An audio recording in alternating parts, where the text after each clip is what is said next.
بھلا تم نے اپنے پروردگار کی قدرت کو نہیں دیکھا کہ وہ سائے کو کس طرح دراز کر کے پھیلا دیتا ہے، اور اگر وہ چاہتا تو اس کو بے حرکت ٹھہرا رکھتا؟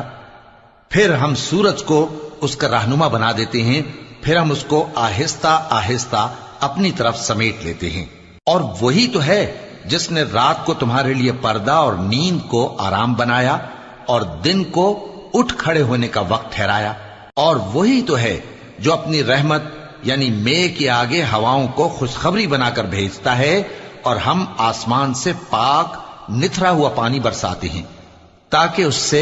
شہر مردہ یعنی بنجر زمین کو زندہ کر دیں، اور تاکہ ہم وہ پانی بہت سے اور آدمیوں کو جو ہم نے پیدا کیے ہیں پلائیں۔ اور ہم نے اس قرآن کی آیتوں کو طرح طرح سے لوگوں میں بیان کیا تاکہ وہ نصیحت حاصل کریں،